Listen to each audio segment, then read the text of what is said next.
देखो ये जो वीडियो होगी ये जाहिर सी बात है लंबी होने वाली है, लेकिन इतना श्योर है कि अगर आप ये पूरी वीडियो देखते हो ध्यान से तो 10 मार्क्स तो आपका जो है, जो लॉन्ग आंसर आएंगे वहाँ से तो फिक्स है बनना। प्लस अगर 1-2 नंबर अगर आपका एमसीक्यू में फंस जाता है तो यानी कि करीब करीब आपका 12 मार्क्स इसी एक वीडियो से फिक्स हो जाएगा।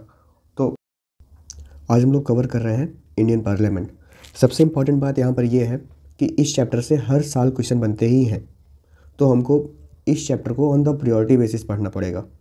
ठीक है, तो मुझे ऐसा लगता है कि सबसे पहले अगर हम लोग क्वेश्चन देखने लगेंगे तो कई लोग ऐसे बच्चे होंगे जो समझ नहीं पाएंगे। तो पहले एक फ्लो चार्ट के जरिए हम लोग थोड़ा समझ लेते हैं कि इंडियन पार्लियामेंट है क्या। तो पहला बात ये कि ये सुप्रीम लेजिस्लेटिव बॉडी है। इसका मतलब ये हुआ कि पूरे इंडिया में सबसे बड़ी बॉडी जो कानून बना सकती है वो है अपना इंडियन पार्लियामेंट। ठीक है, अब इंडियन पार्लियामेंट के कंपोनेंट्स कौन कौन से होते हैं? प्रेसिडेंट ऑफ इंडिया इसके एक हिस्सा होते हैं, फिर लोकसभा होता है और राज्यसभा होता है। लोकसभा को ही हम लोग बोलते हैं house of people and Rajya Sabha को हम लोग बोलते हैं काउंसिल ऑफ स्टेट्स। ठीक है, चलो अब लोकसभा को देखते हैं। Lok Sabha that means lower house. कैसे याद रखना है? L for Lok Sabha, L for lower house. ठीक है, इसमें टोटल मेंबर्स जो मैक्सिमम इसकी लिमिट है वो 550 है, 550। लेकिन जबकि इलेक्शन होता है 543, कितने सीट्स पर? 543 सीट्स पर होता है। ठीक है, इनका जो टर्म होता है वो 5 साल का होता है। अभी 24 में जो चुनाव हुए, 24 का भी चुनाव जो है लोकसभा के लिए ही था। ठीक है, अब जो लोग भी चुने गए हैं उनको हम लोग बोलते हैं एमपी, मेंबर ऑफ पार्लियामेंट। कितने समय के लिए चुने जाते हैं? 5 साल के लिए। हाँ, लेकिन अगर उसके पहले डिसॉल्व हो गया, यानी 5 साल पूरा होने से पहले ही अगर डिसॉल्व हो गया पार्लियामेंट, तो फिर वो तो कोई बात ही नहीं, फिर 2 साल 3 साल में भी आपके एमपी जो है हट सकते हैं। लेकिन जो टर्म है वो मैक्सिमम 5 ईयर्स का है। ठीक है, इसके जो प्रिसीडिंग ऑफिसर होते हैं, यानी कि इस लोकसभा में कितने लोग बैठते हैं? 543। तो इन लोगों का जो काम काज है या इनको जो प्रिसाइड करते हैं, इनके जो अध्यक्ष होते हैं, उनको कहते हैं स्पीकर। ठीक है, अब क्वालिफिकेशंस क्या होनी चाहिए जो है अभी हम लोग अंडर डिटेल में देखेंगे। तो minimum 25 year age, Indian citizen, ये सारी चीज़ें। ठीक है, की पावर्स वगैरह हम लोग अभी अंदर देखेंगे। दूसरा हाउस है अपना राज्यसभा। ठीक है, इसको बोलते हैं अपर हाउस। ठीक है, इसका मैक्सिमम लिमिट होता है 250, जिसमें से 238 लोग चुने जाते हैं इनडायरेक्ट इलेक्शन के जरिए, एमएलएज के जरिए ये लोग चुने जाते हैं। 12 जो लोग बचे ये नॉमिनेट किए जाते हैं, किसके द्वारा? प्रेसिडेंट के द्वारा। और ये 12 लोग जो है खास फील्ड से आते हैं, जैसे कोई आर्ट से होगा, कोई लिटरेचर, कोई साइंस, ऐसी फील्ड से आते हैं। ठीक है, इनका टर्म क्या होता है? पहला नंबर तो ये जो राज्यसभा होता है ये डिसॉल्व नहीं होती है, परमानेंट नेचर की होती है, यानी कि ये हमेशा बनी होती है। और इसमें 1/3 मेंबर, यानी अगर आपके पास 99 मेंबर हैं तो इनका 1/3 दैट मीन्स कि 33 मेंबर्स हर 2 साल पे रिटायर कर जाएंगे। और अगर देखा जाए कि एक मेंबर कितने साल तक काम करता है तो 6 साल तक, यहाँ पर 6 साल के लिए होता है। ठीक है, इनका जो प्रिसीडिंग ऑफिसर होता है वो होता है चेयरमैन। ठीक है, और चेयरमैन कौन होता है? अपने ही देश का वाइस प्रेसिडेंट। ठीक है, क्वालिफिकेशंस यहाँ पर एज 5 साल ज़्यादा होगी, इसीलिए इसको कई बार हाउस ऑफ एल्डर पीपल भी बोलते हैं, हाउस ऑफ एल्डर पीपल, क्योंकि यहाँ पर लोकसभा के मुकाबले जो क्वालिफिकेशन की एज है वो 30 ईयर्स है। ठीक है, अभी तक समझे क्या हो? अब एकदम शॉर्ट में समझ लो। अपना इंडियन पार्लियामेंट है। ठीक है, इसके 2 हाउसेज हैं, लोकसभा, राज्यसभा। लोकसभा को बोलते हैं लोअर हाउस, राज्यसभा को बोलते हैं अपर हाउस। लोअर हाउस में टोटल नंबर ऑफ सीट्स है 550, जिसमें से 530 सीट रिप्रेजेंट करती हैं स्टेट्स को, 20 सीट रिप्रेजेंट करती हैं यूटी को। इसमें एक मेंबर जो होता है वो 5 साल के लिए जो है इलेक्ट होता है। ठीक है, और इनके जो मुखिया होते हैं इस हाउस के, वो आपके होते हैं स्पीकर। ठीक है, वो स्पीकर होते हैं। और राज्यसभा में टोटल मेंबर 238 होते हैं जो स्टेट और यूटी को रिप्रेजेंट करते हैं। 12 होते हैं जो नॉमिनेट किए जाते हैं प्रेसिडेंट के द्वारा स्पेशल फील्ड से। सो टोटल इसके मेंबर हो गए 250 मैक्सिमम होते हैं। ठीक है, अब इसके जो मेंबर्स होते हैं उनकी टर्म्स होती है 6 सालों के लिए, लेकिन 1/3 मेंबर हर 2 साल पे रिटायर कर जाते हैं। ठीक है, और जो इसके जो प्रिसीडिंग ऑफिसर होते हैं उनको हम लोग जो है बोलते हैं चेयरमैन। क्या बोलते हैं उनको? हम लोग चेयरमैन बोलते हैं। ठीक है, अब आगे देखते हैं, एकदम शॉर्ट में था, एकदम क्यूक था।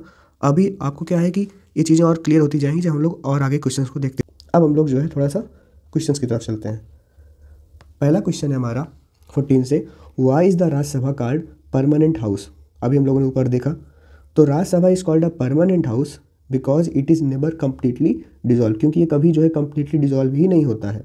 बस यहाँ होता क्या है कि हर 2 साल पे, एवरी 2 ईयर्स, ओनली 1/3, सिर्फ 1/3 मेंबर क्या कर जाते हैं, retire, and new members are elected to take their place, और नए लोग चुने जाते हैं जो उनकी जगह ले लेंगे। फिर 2 साल बाद 1/3, अब जब 1/3 लोग रिटायर कर रहे हैं तो 2/3 लोग बच भी तो रहे हैं, तो ऐसे में ये हमेशा परमानेंट बॉडी होता है। ठीक है, फिर है state the minimum number of times the Lok Sabha must meet in a year, यानी जो लोकसभा है उसको कम से कम मिनिमम कितने बार एक साल में मिलना होता है, तो कम से कम 2 बार मिलना होता है, और 2 सेशंस के बीच में, यानी 2 मीटिंग्स के बीच में 6 महीने से ज़्यादा गैप नहीं हो सकता है। ठीक है, with reference to the Indian parliament explain the following the tenure of the members of the Lok Sabha and Rajya Sabha. तो लोकसभा का टेन्योर अभी हम लोगों ने ऊपर देखा, इनका टर्म होता है 5 ईयर। ठीक है, और राज्यसभा एक परमानेंट बॉडी होती है। ठीक है, और इनके जो मेंबर्स होते हैं वो कितने साल सर्व करते हैं, 6 ईयर। हर 2 साल में 1/3 मेंबर रिटायर कर जाते हैं। ठीक है, the composition of the Lok Sabha and Rajya Sabha, तो कंपोजिशन पूछ रहा है, तो लोकसभा में मैक्सिमम कितने नंबर्स होते हैं, कितने लोग होते हैं, 550 लोग होते हैं, जिसमें से जो है 530 लोग जो है स्टेट्स जैसे यूपी, बिहार, मध्य प्रदेश, यहाँ से चुने जाते हैं, और 20 लोग चुने जाते हैं यूनियन टेरिटरी से। कुल मिलाकर कितने हो गए, 550। राज्यसभा का मैक्सिमम नंबर ऑफ सीट्स कितनी है, 250 मेंबर्स की। ठीक है, 238 लोग कहाँ से चुने जाते हैं, अपना स्टेट प्लस यूनियन टेरिटरी से। ठीक है, और 12 लोग जो बचे वो जो है नॉमिनेट किए जाते हैं प्रेसिडेंट जी के द्वारा, जो एक्सपीरियंस्ड होते हैं फील्ड जैसे literature, science, art, social service etcetera. It's power to make laws on subject mention. अब यूनियन लिस्ट देखो, अब यहाँ समझ लो कि कुछ लिस्ट है, यूनियन लिस्ट है, कॉन्करेंट लिस्ट है, स्टेट लिस्ट है। यूनियन लिस्ट में जो सब्जेक्ट्स हैं उन पे रूल्स सिर्फ पार्लियामेंट ही बना सकता है, उस पर स्टेट्स रूल नहीं बना सकती हैं। जैसे अभी यूपी की विधानसभा चाहे तो defence, finance, communication, foreign policy पे कोई लॉ नहीं बना सकती, सिर्फ इस पे कौन बना सकता है, यूनियन पार्लियामेंट। यूनियन लिस्ट पे कौन बना सकता है, सिर्फ यूनियन पार्लियामेंट। कॉन्करेंट लिस्ट पे कौन बना सकता है, तो देखो कॉन्करेंट लिस्ट पे जो है पार्लियामेंट भी बना सकती है और स्टेट लेजिस्लेचर यानी विधानसभा भी बना सकती है, दोनों लोग बना सकते हैं। ठीक है, इसमें सब्जेक्ट्स कैसे हैं, education, marriage, trade union, criminal law. लेकिन यहाँ एक चीज़ समझ लो कि जैसे मान लो एजुकेशन है, इस पे स्टेट लेजिस्लेचर ने भी कोई कानून बनाया और पार्लियामेंट ने भी कोई कानून बनाया, तो हमेशा जो पार्लियामेंट है, जो सेंट्रल लॉज है, हमेशा वही माना जाएगा, हमेशा वही प्रिवेल करेगा। ठीक है, स्टेट भी कानून बना दे और सेंटर भी कानून बना दे तो हमेशा सेंटर का ही कानून माना जाएगा। ठीक है, लिखो, if there is a conflict between the central and state law, the central law prevail. अब 15 का पेपर देखते हैं। Name the 2 houses of the union parliament, तो हम लोग को मालूम है लोकसभा एंड राज्यसभा। ठीक है, how many members are nominated by the president to the Lok Sabha.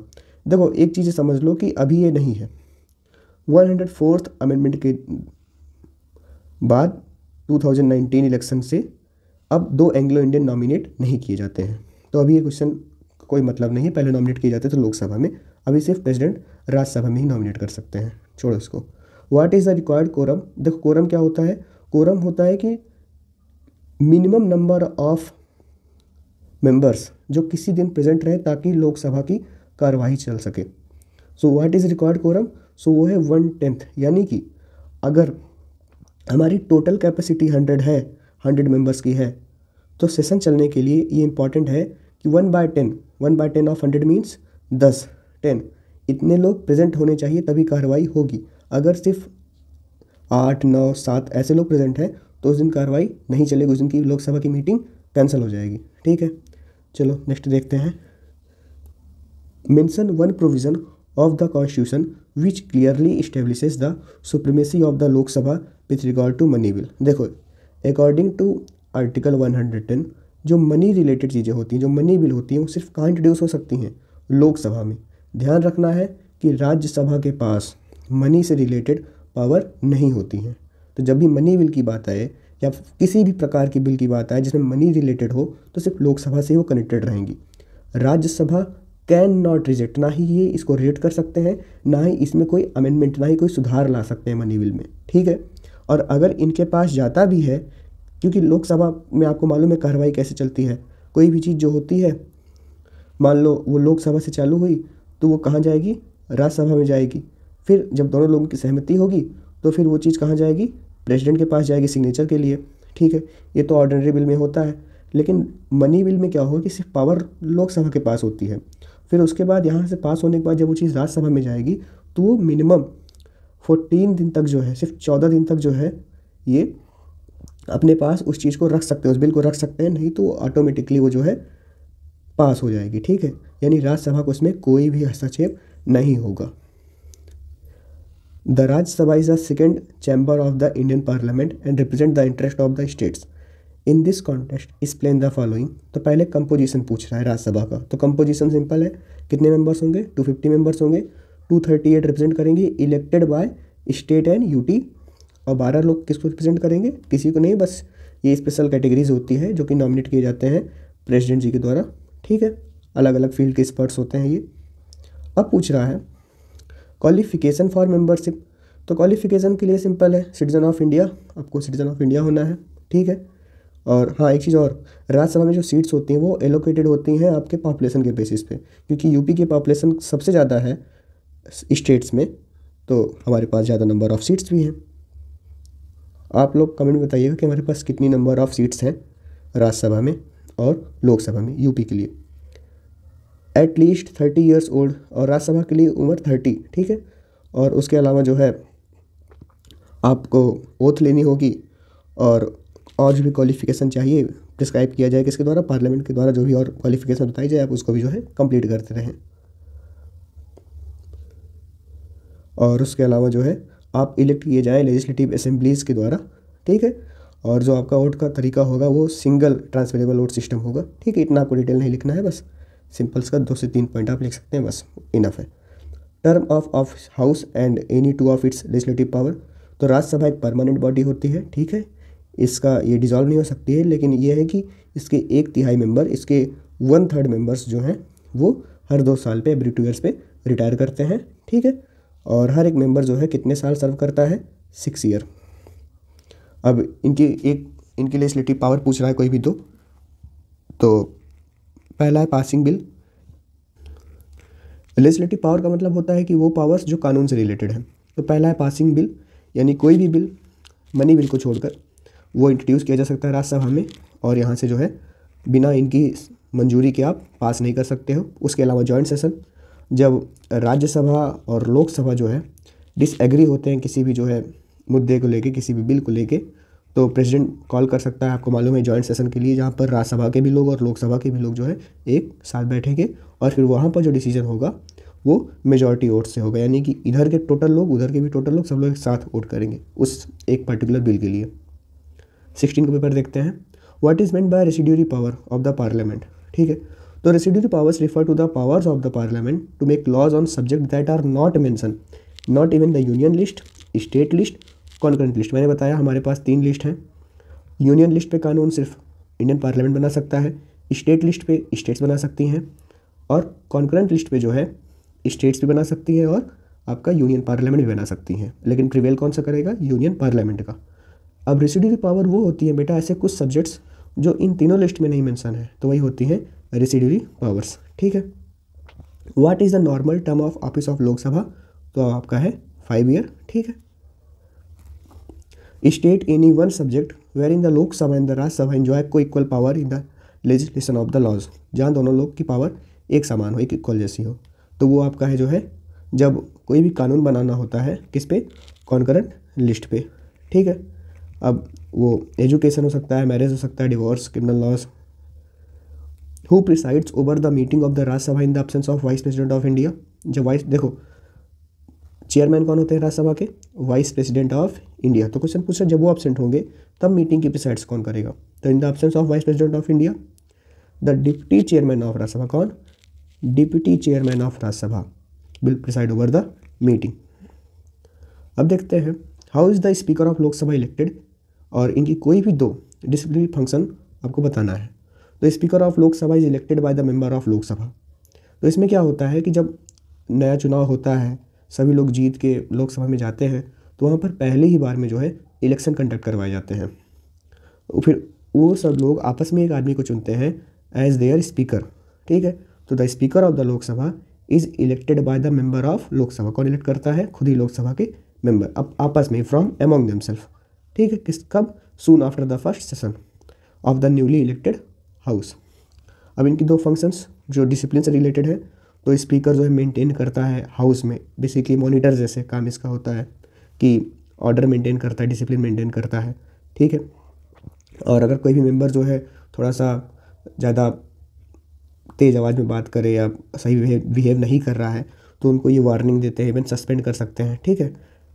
The speaker can adjourn the house if there is too much disorder during the discussion. अगर discussion चल रहा है, काफ़ी सारा डिसऑर्डर हो गया है हाउस में, तो ये चाहें तो हाउस को उस दिन के लिए एडजर्न भी कर सकते हैं कि जाओ अब आज कोई बहस नहीं होगी, आप लोग अपने अपने घर जाइए।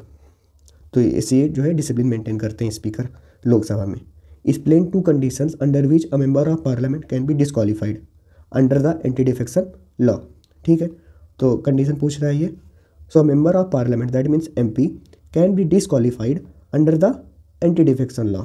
अगर इफ़ वो एमपी जो है या तो छोड़ दे या तो रिज़ाइन कर दे, कहाँ से? अपनी पॉलिटिकल पार्टी से, खुद से। अगर खुद से जिस पार्टी से वो चुनाव जीता, अगर उस पार्टी से वो जो है रिज़ाइन कर दिया तो भी जो है डिस्क्वालीफाई हो गया, ठीक है। A nominated MP joins a political party after 6 months from the date they took their seat in parliament. That means, देखो समझो इस बात को। अब हमारे इंडिया में जो है राज्यसभा में जो है कोई भी एमपी को नॉमिनेट किया जा सकता है बाय द प्रेसिडेंट, ठीक है। तो ये शर्त होती है कि जब वो नॉमिनेट हो जाएंगे as a MP in the Rajya Sabha, तो उनको 6 महीने के अंदर अंदर कोई ना कोई पॉलिटिकल पार्टी ज्वाइन करनी होती है। कोई भी पॉलिटिकल पार्टी ज्वाइन करे उनके ऊपर डिपेंड करता है।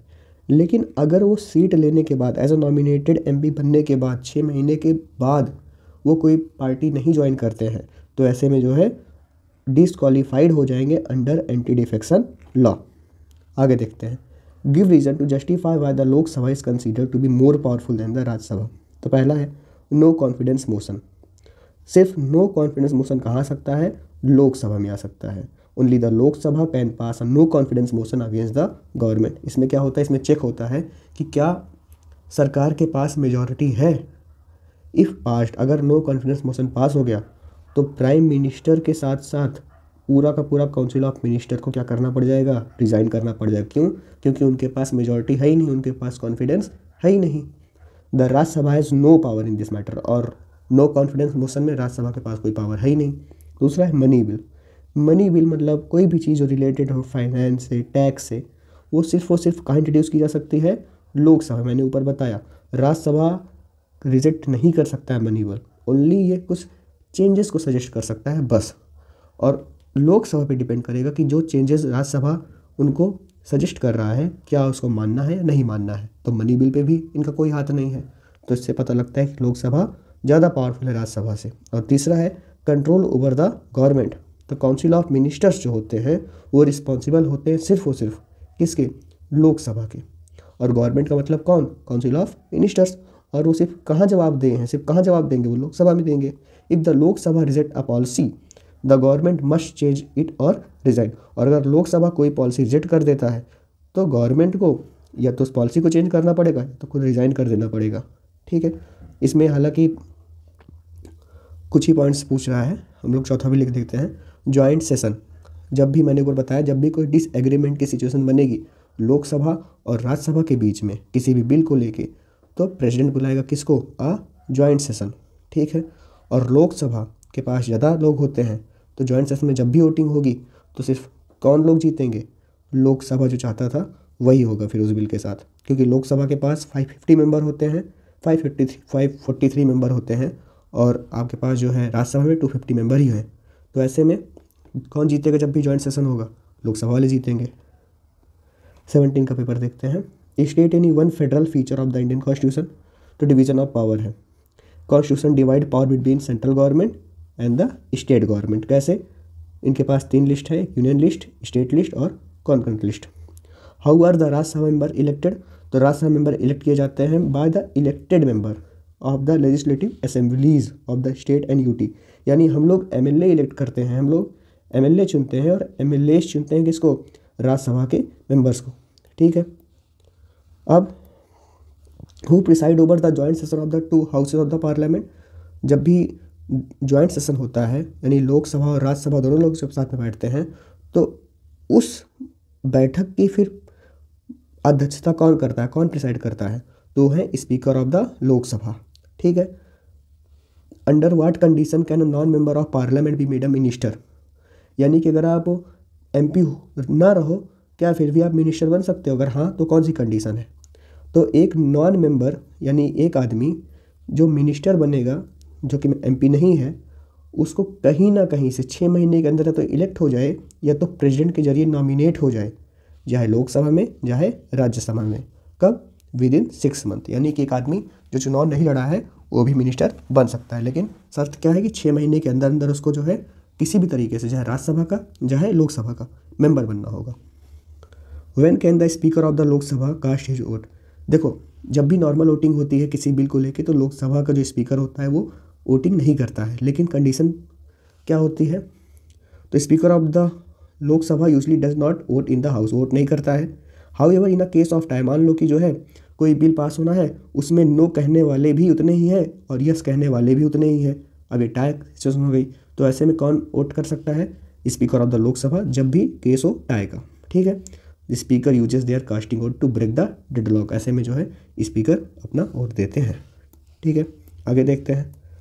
The power and function of the Indian parliament explain 3 veg by which the legislature exercise control over the executive. Executive कौन होते हैं? आपके पीएम। ठीक है, तो इनके ऊपर कैसे हमारा जो पार्लियामेंट है कैसे इनके ऊपर कंट्रोल करता है। तो कंट्रोल करने का जो तरीका है वो पहला है क्वेश्चन आवर एंड डिस्कशन। अब इसमें क्या होता है, क्वेश्चन आवर्स में क्या होता है कि जो अपोजिशन के होते हैं लोग वो सरकार से क्या पूछते हैं, मिनिस्टर्स से क्या पूछते हैं, क्वेश्चंस पूछते हैं, जिससे उनकी पॉलिसीज़ के बारे में पूछते हैं, उनको फंसाते हैं। ठीक है, दूसरा है एडजर्नमेंट मोशन। इसमें क्या होता है कि जो रेगुलर बिजनेस होता है हाउस का, क्वेश्चन आवर 0 आवर, इसको रोक दिया जाता है और तुरंत बात होने लगती है किसी अर्जेंट नेशनल इशू पर। और अर्जेंट मोशन कौन लेके आता है? हमारे जो अपोजिशन वाले होते हैं यही लोग लेके आते हैं अर्जेंट मोशन। इससे भी सरकार के ऊपर दबाव डालते हैं कि जैसे मान लो कहीं रेल हादसा हो गया, कुछ भी ऐसा हो गया, सरकार नहीं चाहेगी बात करना क्योंकि इससे तो उनकी गलती की वजह से हो सकता है ऐसा हुआ हो ना। तो अर्जेंट मोशन कौन लेके आएगा? जो अपोजिशन में है, जो लोग नहीं जीते हैं, और फिर वो सरकार के ऊपर कंट्रोल करेंगे। तीसरा है censure motion and no confidence motion. Censure motion क्या होता है? इसको लाया जाता है क्रिटिसाइज करने के लिए। किसको? मिनिस्टर को या पूरी की पूरी सरकार को। ठीक है, अब कई बार क्या होता है कि सेंसर मोशन में इतना क्रिटिसिज्म हो जाता है कि मिनिस्टर को करना पड़ जाता है, रिज़ाइन करना पड़ जाता है। और एक आप पॉइंट ये भी ले सकते हो, नो कॉन्फिडेंस मोशन भी पास किया जा सकता है। ठीक है, लेकिन उसको पास करवाने के लिए 50 लोगों की जो है शुरुआत में आवश्यकता होती है एमपीएस की, और अगर ये पास हो गया तो पूरी पूरी सरकार को ही जो है क्या करना पड़ जाएगा? रिज़ाइन करना पड़ जाएगा। मेंशन इन 3, मैंने अभी यहाँ पूरा चीज़ सही से नहीं समझा रहा हूँ क्योंकि ये रिवीजन है।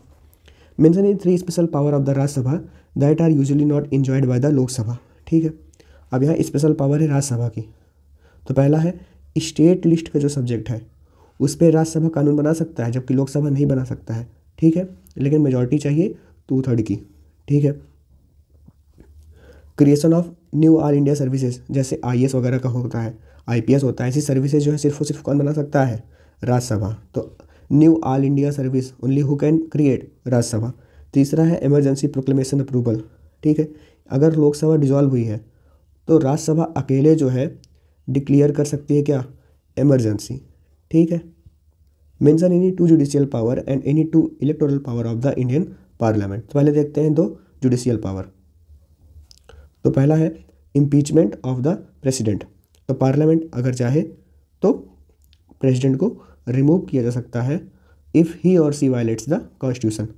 ठीक है, और दूसरा है इम्पीचमेंट मतलब हटाना, प्रोसीजर है ये प्रेसिडेंट को हटाने का। दूसरा है रिमूवल ऑफ जजेस एंड हाई ऑफिशियल्स। पार्लियामेंट अगर चाहे तो रेजोल्यूशन के जरिए जो है जजेस को हटाया जा सकता है, सुप्रीम कोर्ट के, हाई कोर्ट के जजेस को हटाया जा सकता है। यहाँ के बड़े बड़े जो ऑफिसर्स होते हैं जैसे चीफ इलेक्शन कमिश्नर, इतना बड़ा पद है, और सीएजी, इन सभी लोगों को हटाया जा सकता है। कौन हटा सकता है? पार्लियामेंट। और इनके इलेक्टोरल पावर्स क्या है? Election of president, elected member of both the Lok Sabha and Rajya Sabha. यही लोग जो है हिस्सा लेते हैं किसमें? प्रेसिडेंट ऑफ इंडिया के इलेक्शन में यही लोग वोट देते हैं। आम लोग जाके वोट नहीं देते, हम लोग नहीं वोट देते हैं, इसलिए प्रेसिडेंट का इलेक्शन इनडायरेक्ट इलेक्शन बोला जाता है। Election of the vice president, इसमें भी जो है कौन लोग हिस्सा लेते हैं? यही राज्यसभा और लोकसभा वाले। तो इनका ये इलेक्टोरल पावर था। अब 18 का पेपर देखते हैं। Name the bill that can not originate in the Rajya Sabha, तो वो है मनी बिल। ठीक है। What is meant by the term quorum, तो कोरम एक मिनिमम नंबर ऑफ मेंबर्स होते हैं जो कि चाहिए होते हैं for the conducting of the normal procedure of the house. कितना होता है ये? 1/10। ठीक है। What is the maximum gap allowed between the two parliamentary session, मैंने ऊपर बताया 6 महीने, 6 महीने ज़्यादा गैप नहीं होना चाहिए। With reference to the union parliament answer the following, तो how many members may be nominated to the Lok Sabha, तो अभी इसका कोई मतलब नहीं है, ये 1/4 अमेंडमेंट से हटा दिया गया है। पहले 2 मेंबर नॉमिनेट किए जा सकते थे। हाँ, राज्यसभा में है, राज्यसभा में प्रेसिडेंट 12 मेंबर्स को नॉमिनेट कर सकते हैं जिनके पास स्पेशल नॉलेज हो या कोई प्रैक्टिकल एक्सपीरियंस हो किन क्षेत्रों में, लिटरेचर, साइंस, आर्ट या सोशल सर्विसेज, स्पोर्ट्स वगैरह भी इसमें आते हैं। Mention any 3 qualifications required for a member to be elected to the Lok Sabha, तो सिटीजन ऑफ इंडिया होने चाहिए इलेक्शन के लिए, और एटलीस्ट 25 ईयर्स ऑफ एज होनी चाहिए, रजिस्टर्ड वोटर हो, और उसके अलावा और जो क्वालिफिकेशन चाहिए हो पार्लियामेंट के द्वारा बताई गई हो वो भी इसको फुलफिल करेंगे। What is meant by the term session, name any 3 session of the union parliament, तो session refers to the period during which parliament meets and conduct it business. तो what is session? A session is the period during which parliament meet, जब parliament मिलता है और आपस में जो है कंडक्ट करता है बिजनेसेस को। बिजनेस का मतलब आम जो बातचीत होती है उसमें डिस्कशंस होते हैं, नए रूल्स बनते हैं। Parliament must hold at least 2 session every year, हर साल कम से कम 2 सेशन करने चाहिए। और लेकिन अपने इंडिया में कितने होते हैं? हर साल 3 सेशन होते हैं। पहला है आपका बजट सेशन, ठीक है, दूसरा है आपका मानसून सेशन, और तीसरा है आपका विंटर। तो बजट, मानसून, विंटर। अब 19 का पेपर देखते हैं। What is the normal term of office of the Lok Sabha, ठीक है, what is the normal term of office of Lok Sabha, so it is 5 year. ठीक है। State the meaning of the term question hour, तो question hour parliamentary sitting का पहला घंटा जो होता है, पहला जो आवर होता है वो क्वेश्चन आवर होता है। ठीक है। इसमें जो मेंबर्स होते हैं वो मिनिस्टर से जो है क्वेश्चंस पूछते हैं उनके पॉलिसीज़ के बारे में, उनके डिसीजंस के बारे में और उनके एडमिनिस्ट्रेशन के बारे में। ठीक है। और इससे क्या होता है कि गवर्नमेंट अकाउंटेबल रहती है, सरकार जवाबदेही रहती है कि हाँ मैंने जो भी नियम बनाए हैं, मैंने जो भी कदम उठाए हैं उसके पीछे क्या कारण था, क्या लॉजिक था। Name the presiding officer of Lok Sabha, तो स्पीकर, उनको बोलते हैं स्पीकर। अगर पूछें प्रेसिडिंग ऑफिसर ऑफ राज्यसभा तो आपके होंगे जो है chairman. State in one condition when the parliament can legislate on subject in the state list, तो parliament can legislate on a subject in the state list under article 249 अगर Rajya Sabha resolution pass कर दे with the 2/3 majority. ठीक है। और जो matter हो वो national importance का हो, तो स्टेट लिस्ट में भी जो सब्जेक्ट्स हैं उस पर भी जो है कानून इंडियन पार्लियामेंट बना सकता है। The parliament is the body of people representative who have supreme power in the democracy with reference to the union legislative answer the following. How are the members of the Rajya Sabha elected, so they are elected by legislative assembly of each state and union territory through proportional representation by single transferable vote system. इसको आप याद कर लीजिए system को। ठीक है। और फिर जो 12 लोग बचते हैं उनको नॉमिनेट किया जाता है by the president. Why is it called a permanent house, Rajya Sabha को परमानेंट हाउस क्यों बोलते हैं? क्योंकि ये कभी डिजॉल्व नहीं होता है लोकसभा के जैसे, इसमें बस लोग रिटायर करते हैं। 1/3 मेंबर जो है हर 2 साल पे रिटायर कर जाते हैं। ठीक है। इसलिए Rajya Sabha always remain in operation, क्योंकि इसमें हमेशा मेंबर्स होते हैं। लोकसभा में एक साथ 5 साल बाद सभी लोग जो है उनका टर्म खत्म हो जाता है, लेकिन इसमें ऐसा नहीं होता है। State any 2 financial and any 2 legislative power of the Indian parliament, तो पहला है financial power, passing the budget, budget जो है कौन पास करता है? Indian parliament. दूसरा है सप्लीमेंट्री ग्रांट्स, ये एडिशनल फंड होता है, ये कुछ और पैसा होता है जो कि कई बार आवश्यकता होती है। बजट में मान लो हम लोग कुछ पैसा हम लोगों ने पास किया लेकिन हमको और पैसे की आवश्यकता है, तो ऐसे में उस पैसे को कौन अप्रूव करेगा? पार्लियामेंट अप्रूव करेगा। ठीक है। इसलिए इसको बोलते हैं सप्लीमेंट्री ग्रांट। दूसरा है लेजिस्लेटिव पावर, तो making laws on union and concurrent list, तो हम लोग जो है कानून बनाते हैं जो है यूनियन लिस्ट और कॉन्करेंट लिस्ट पे। रेसिड्यूरी पावर है, पार्लियामेंट अगर चाहे तो उन सब्जेक्ट्स पे भी जो है कानून बना सकता है जो तीनों लिस्ट में ही नहीं मेंशन है। कौन सी 3 list? Union, state and concurrent list. 20 का देखते हैं। Name the 2 houses of the Indian parliament, तो पहला हाउस है लोकसभा, दूसरा है Rajya Sabha. What is meant by term session, मैंने ऊपर बताया। Session refer to the period during which the parliament meet and conduct its business. इसके 3 सेशन जो है budget session, monsoon session, winter session है। How is the speaker of the Lok Sabha elected? So the speaker of the Lok Sabha is elected by the members of the Lok Sabha, यानी कि लोकसभा के ही member जो है आपस में मिलके स्पीकर को इलेक्ट कर लेते हैं, ठीक है। और सिंपल मेजॉरिटी चाहिए इसके लिए, एकदम मतलब कि आधे से कुछ लोग बोल देंगे हाँ ये आदमी को हमको स्पीकर बनाना है, बन जाएगा, ठीक है। और इसमें सिर्फ लोकसभा के इलेक्टेड मेंबर ही पार्टिसिपेट करते हैं, वही बनाते हैं कि speaker. What is the term of office of Rajya Sabha member? तो उनका जो टर्म होता है वो 6 साल का होता है। 1/3 मेंबर हर 2 साल पे रिटायर हो जाते हैं, इसको एकदम याद कर लो। With reference to the union legislature answer the following questions. Explain any 3 legislative power of the union parliament. तो making laws on union list subjects, ठीक है, जैसे डिफेंस हो गया, फॉरेन हो गया, एटॉमिक एनर्जी वगैरह हो गया। रेसिडुअरी पावर हो गया, ऐसे सब्जेक्ट्स जो मेंशन ही नहीं है तीनों लिस्ट में, उस पर पार्लियामेंट कानून बना सकता है। और इमरजेंसी पावर्स, नेशनल इमरजेंसी के समय जो है पार्लियामेंट जो है कानून बना सकता है उन लिस्ट पर जो कि स्टेट लिस्ट में दिया हुआ है, यानी कि अगर देखा जाए तो जो सभी लिस्ट है उस पर पार्लियामेंट कानून बना सकता है। रेसिडुअरी पे तो बनाएगा ही बनाएगा, यूनियन पे तो बनाएगा ही बनाएगा, कॉन्करेंट पे अगर स्टेट बनाता है और यूनियन बना दिया तो यूनियन वाला माना जाएगा, और स्टेट पे भी बना ही सकता है, यानी सब लिस्ट पे कानून बना सकता है सभी सब्जेक्ट्स पे। State any 3 exclusive power of the Lok Sabha that are not enjoyed by the Rajya Sabha, हम लोगों ने इसके ऊपर अभी देखा था। List any 4 function of the speaker of Lok Sabha, तो मीटिंग को जो है प्रिसाइड करते हैं, अध्यक्षता करते हैं मीटिंग्स की, ठीक है। और उसके अलावा जो है मेंटेन डिसिप्लिन, ये डिसिप्लिन मेंटेन करते हैं लोकसभा में। आप अंदर के पॉइंट्स पढ़ लीजिएगा क्योंकि वीडियो ज़्यादा लंबी हो रही है, इसलिए मैं नहीं चाहता हूँ कि जो है ज़्यादा और खींचा जाए। एजेंडा डिसाइड करते हैं कि हमारा जो है हाउस का जो डिस्कशन होगा वो किस टॉपिक पे होगा। ये इवेंट जो है मेंबर्स को बोलने का टाइम भी अलॉट करते हैं कि आपको 2 मिनट मिल रहा है, 5 मिनट मिल रहा है, ऐसा।